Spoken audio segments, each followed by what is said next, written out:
طبعا انا عارف ان انا جايب لك محتوى مش هادف، وممكن يكون تافه، او ان مش ده المحتوى او النوع اللي انت بتدور عليه، او ان احنا كدول يعني او ان احنا يعني كدولة اوروبية بنتفرج على حاجة معينة وعلى محتوى معين. بس انا عندي ليك سؤال لو هتعرف تجاوبني عليه. وقبل ما اقول لك السؤال عشان استنى منك اجابته، انا عايز اشرح لك ان انا مش محتاج منك مشاهدات، لان انا عامل الفيديو ده مدفوع عشان خاطر اعمل انالايز واعمل دراسة واكد اللي انا وصلت له، والحمد لله ان انا وصلت له، وده الناتج عن مجهود فكري وذهني. بس السؤال عشان الخص عليك، ان احنا كده بقالنا دقيقة، فانت ممكن مش هتلحق اصلا تبقى كملت معايا 30 ثانية. انت زمانك دلوقتي قافل وانا قاعد بكلم نفسي، انا فاهم ده. هو انت بتخلص باقة الانترنت بتاعتك في ايه؟ طيب، انا ملاحظ ان يعني نصنا في اوروبا الانترنت بتاعه بيخلصه في الهواء، كأنك فاتح حنفية مية في اوروبا نص اليوم من غير ما تستخدمها، والنص التاني بتستخدمها. للأسف مفيش حد كسبان. في أربع عناصر أو أربع جهات مشتركين في نشر المحتوى اللي اللي بيخلص فيه الإنترنت ده. تقريبا الأربعة مستفيد منهم واحد من أصل أربعة وخسران ثلاثة. الفيستور، الفيستور يعني ركز في الفيستور اللي هو المشاهد الزائر، يعني ده كده كده خسران. يعني هو بيتفرج على محتوى هابط، غير هادف، غير كله بقى، يعني كله، وبيصرف ميجا بايتس. المعلن صاحب المنتج بتاع توكيل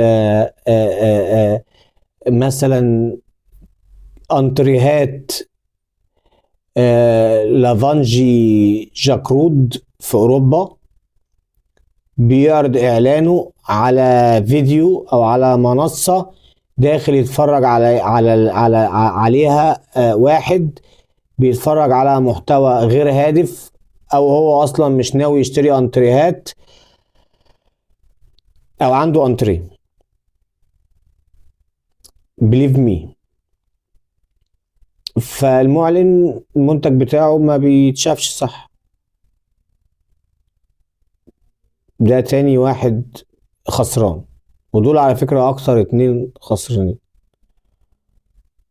وفي اتنين كمان خسرانين مش هعرف اكلمك عنهم دلوقتي، بس عايز اقولك ان في رأس افعى موجودة اللي هي بتحرك المنصة نفسها، واللي حاطة في في سورسات تليفونك آليات وخوارزم.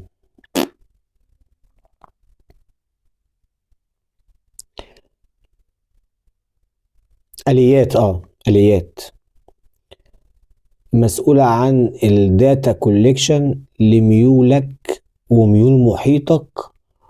وفي ابلكيشن بتاع تواصل اجتماعي مشهور قوي موجود على تليفوناتنا في اوروبا لونه ازرق، في تصريح كده في الاعدادات بيقول ان هو بيكولكت الداتا من البرامج الاخرى المنصبة على تليفونك المشاركة معاه في برنامج جمع البيانات، وبيوصلوا كلهم ان هم يجيبوا محتوى تافه بناء على الميول ويعرضوه ويخلوك موجود اكبر وقت على المنصة بتاعتهم. وعلى فكرة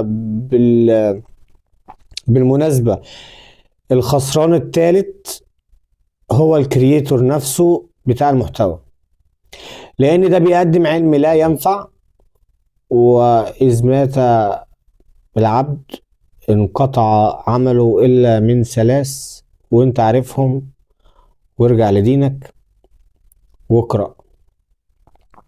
فالكرييتور خسران، والاند يوزر المشاهد النهائي خسران، الفيزيتور يعني، بلاش الفيزيتور بقى، لا الفيزيتور يعني، والمعلن خسران. تخيل ان انا بيظهر لي اعلان مثلا منتج خاص بالاطفال او بالسيدات، مثلا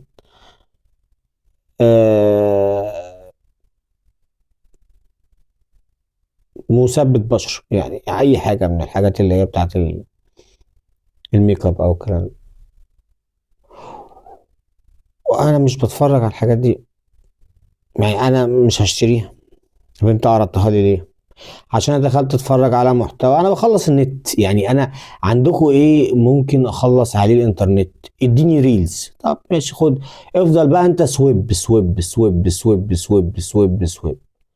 واكتر ما هو موجود ودارج وجامد، لو انا اجيب واحد واطلع امسح بكرامته الارض على الانترنت، افضل بقى اتنمر واتريق والدغ واقرع واكرت وبيتهته ومش عارف يقول فيزيتور وبيقولها فيزيتور ومش عارف لا لا لا لا وكل الكلام اللي انت ممكن تسمعه وما تسمعوش. انت عارف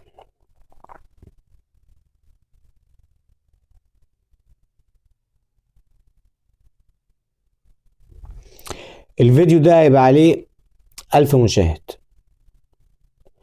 تفاعل معاه 30 من 1000، قعد لمدة 30 ثانية 10 أفراد، كمل دقيقة 5، وجاب 2 لايك و0 شير و0 كومنت. عشان ده تافه. أنا جايب لك محتوى تافه، وهو الناحية التانية جايب لك محتوى قيم. فاحنا بنسيب التافه عشان القيم. الانترنت اللي انت بتستخدمه من باقتك ومن فلوسك ومن جيبك ده عبارة عن فلوس انت تعبت فيها، رحت اشتريت بيها منتج عشان تستخدمه، فاستخدم المنتج ده صح. استخدم المنتج ده صح. reels without reason leave it. اغاني leave it. محتويات مرئية ما بتوصلش لنتيجة. يعني انت تعرف الكرة ارضية ولا مسطحة؟ شفت بقى ما هو علم عن ده؟ طب هو انت تعرف فين القطب ده والقطب ده؟ طب هو انت تعرف ليه الشمس ممكن تطلع وتبقى انت شايف الدنيا نهار والقمر برضو موجود قدامك بس شايفه من غير نور لان احنا بالنهار؟ طب هو انت تعرف اسم المجرة وعدد الكواكب وهم طلعوا القمر ولا ما طلعوش؟ طب هو انت تعرف ايه امتى ازاي؟ طب هو هتلر جه سنة كام؟ والحرب العالمية الاولى دي كانت امتى؟ وامتى الحرب العالمية التانية؟ وقامت اصلا ليه؟ هو مين انتصر؟ طب في كام واحد توفى؟ هو احنا ليه بنجري ورا نفس الحاجة ومش فاهمين بنجري وراها ليه؟ هو ليه ما عملوا ويكيبيديا؟ طب هو انت ليه سايب ويكيبيديا ورايح لتيك تاك توك ليه؟ ليه؟ ليه؟ عشان الواحد، بص انا كنت بلعب كاندي كراش ايام ما كانت عاديه، يعني من قيمه مثلا لو هي بقى لها 10 سنين، من 8 سنين. فوقفت عند ليفل 51، قعدت العب في الليفل ده 3 4 شهور لحد ما زهقت من اللعبه وقفلتها. دلوقتي قلت العبها تاني فنزلتها.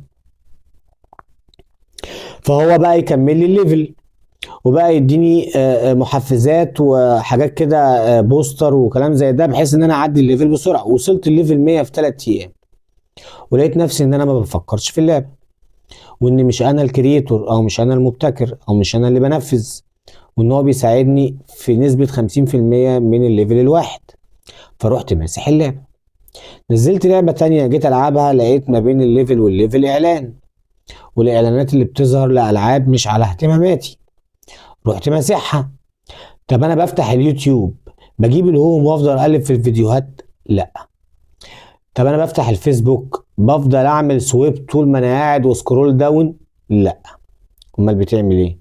انا بفتح اعمل سيرش على الحاجة اللي انا محتاج اشوفها وتكون هتفيدني في حياتي العملية الصحية الاجتماعية، واخد بعضي واخرج. اكتر من كده ما بعملش.